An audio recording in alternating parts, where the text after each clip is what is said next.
J'ai voulu savoir, je crois que j'ai échangé avec vous, qui portait mon frère et pourquoi on portait mon frère. Et je voulais savoir si on ne voulait pas faire jouer le mauvais rôle à ses frères. Et je me rends compte qu'effectivement, on veut lui faire jouer un mauvais rôle.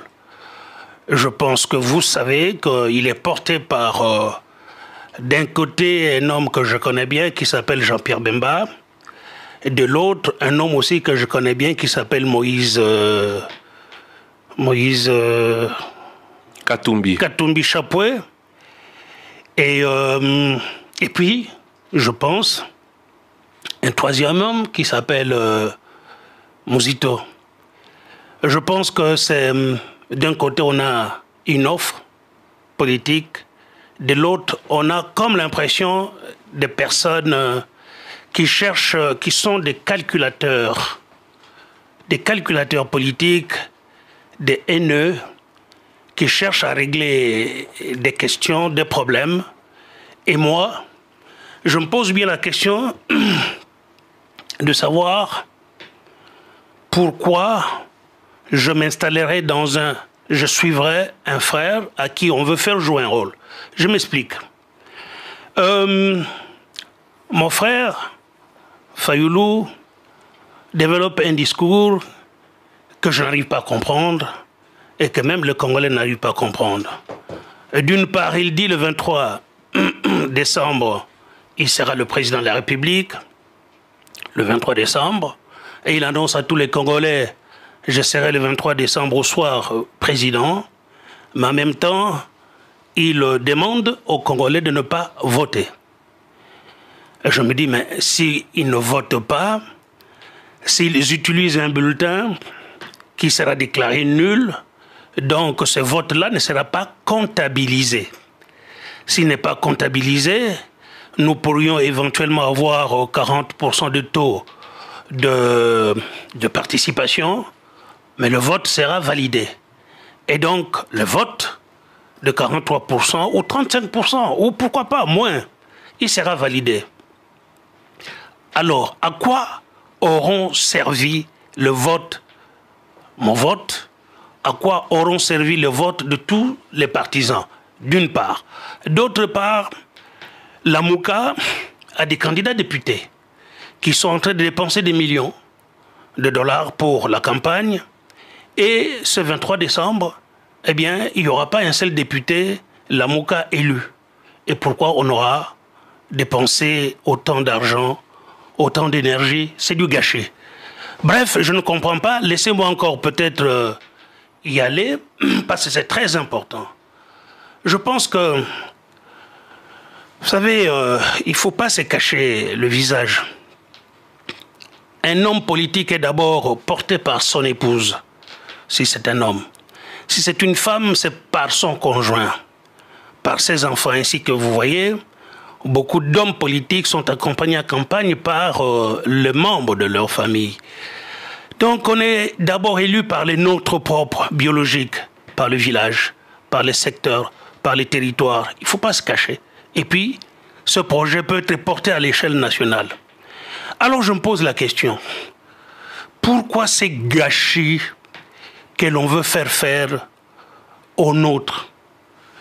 Alors, est-ce que des méchants ne cherchent-ils pas à se jouer d'un frère?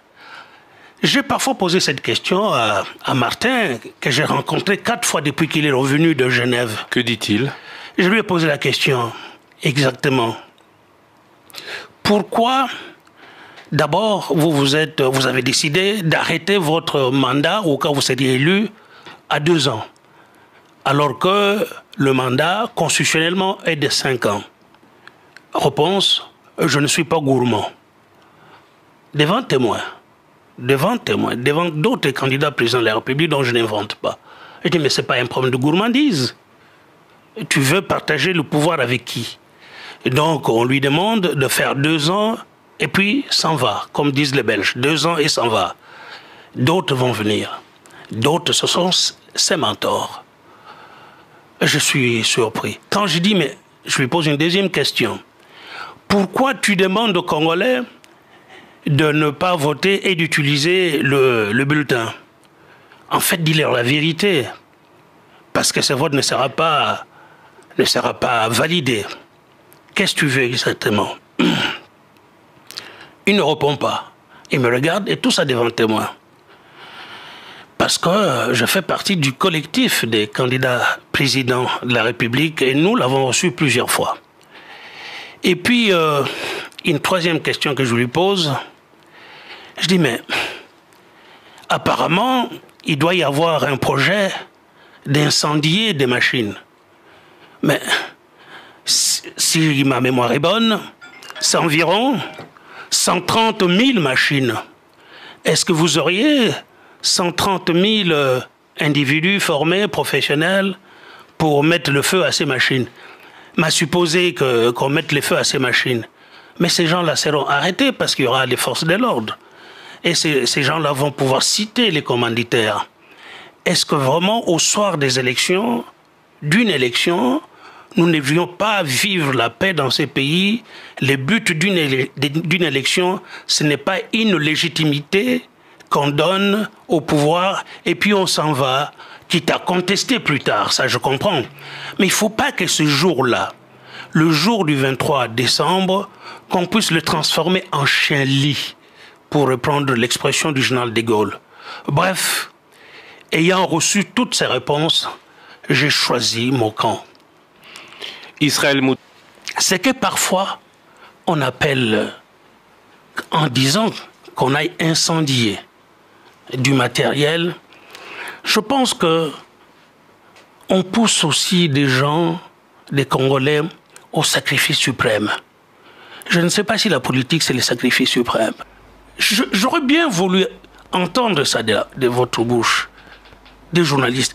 On pousse celui-là, de sorte qu'il balaye le chemin afin que nous puissions venir. Parce que c'est ça, en fait, l'offre que porterait mon frère et que porte mon frère, certainement. Revenons tu nettoies les chemins et puis nous, on arrive au bout de 2 ans. Est-ce que Thierry, aujourd'hui, ce processus a nécessité, si mes chiffres sont bons, 1,3 milliard de dollars. On a souffert pour financer ce processus. Dans 2 ans, il faudra encore trouver 1 milliard, peut-être 800 millions de dollars. Attendez, est-ce qu'on est là à dépenser de l'argent chaque jour, je veux dire, tous les 2 ans, un peu comme les Suisses qui en ont de l'argent là-bas, parce qu'il y a tout le temps Moi, j'ai dit, voilà, on a souffert pour trouver le 1,3 milliard. Maintenant que tout cela se passe sur 5 ans et qu'au bout de 5 ans, quelqu'un d'autre puisse être élu. Voici mon sujet. Félix Tshisekedi, je ne le connais pas.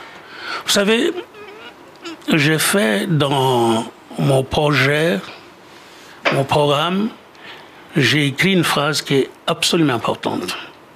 Il ne faut pas que des Congolais puissent se considérer irréconciliables à vie.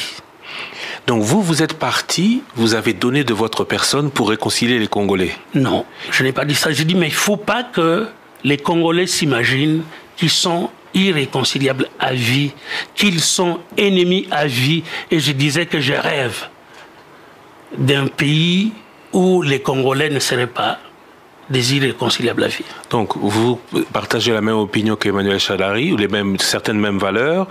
Vous êtes le frère de Martin Fayulu, mais vous avez choisi Félix Tshisekedi et Vital Kamerhe. Arrêtez-moi si je me trompe. Hein. Non, allez-y. Parce que vous pensez qu'ils vont gagner, pour être dans le ticket gagnant. Non, je pense qu'ils vont gagner, en effet. C'est pour ça que vous êtes parti avec eux. Attendez, je pense qu'ils vont gagner. Si vous voulez que je vous dise une chose, je pense que vous l'avoir dit. Kinkeke voilà a été contacté avant Genève. Il a été contacté pendant Genève. Il a été contacté après Genève. Donc je ne suis pas parti. J'ai été contacté non seulement par Genève, ceux qui étaient à Genève, ou ceux qui étaient à Nairobi, mais aussi, je vous ai dit, que quand Fayulu est revenu, nous avons eu 4 réunions ensemble. Et je pense qu'on peut imaginer aussi sur la scène que lorsque quelqu'un est important, il puisse être aussi contacté par d'autres. Donc vous n'êtes pas parti à Genève parce que vous n'y croyez pas, vous pensez qu'il n'y avait rien, mais Félix Tshisekedi et Vital Kamerhe, ils font gagner, vous êtes avec eux. Vous n'êtes pas de ceux qui préfèrent être avec les gagnants qu'avec les autres?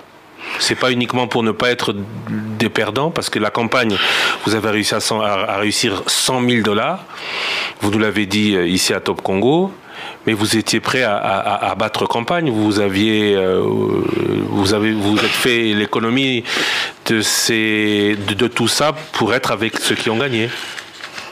Vous avez présenté tout à l'heure Fayoulou comme un porte-mallette. Fayoulou, c'est quand même une personnalité qui est... C'est quand même quelqu'un qui a... Le mot, c'est de vous, porte-mallette. Fayoulou, c'est quand même quelqu'un qui a... Le mot, c'est de vous. J'ai sorti ce mot, porte-mallette. Fayoulou, dans vos propos... Vous êtes celui qui arbitre. J'ai utilisé ce mot, porte-mallette. Fayoulou a quand même de la personnalité. C'est quelqu'un qui est reconnu comme opposant radical. Donc aujourd'hui, le présenter comme faible, comme quelqu'un qui porte les projets de Katumbi et de Bemba, n'est-ce pas un peu, comment dire, exagéré?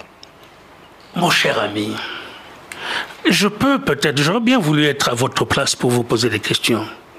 Lorsque la Constitution dit qu'il faut 5 ans de mandat, et que vous décidez d'arrêter au bout de 2 ans, cela veut dire quoi? C'est légal, mais c'est immoral. C'est légal, mais c'est immoral. Mais vous avez posé la question, laissez-moi répondre. La Constitution dit 5 ans. Vous dites 2 ans. Et puis vous dites, j'organise les élections après. Cela veut dire quoi? De 1, de 2.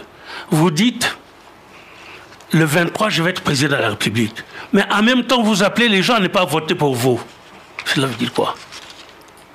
Juste une petite préoccupation. Non, je vous pose des questions. Non, répondez. Non. Mais en fait, là, c'est bon, je vous dis quoi. Non, le problème, c'est qu'un président a le droit de démissionner. Il n'est pas dit qu'un président doit aller au bout de son mandat. Donc c'est légal, c'est constitutionnel. Et vous avez été parlementaire, vous connaissez bien la Constitution. Donc on ne peut pas empêcher un président au bout d'une année de démissionner. Et donc c'est le droit le plus légitime de Fayoulou au cas où il serait élu. Et en même temps, on peut se dire 1,3 milliard dépensés aujourd'hui. Voilà. Attendez.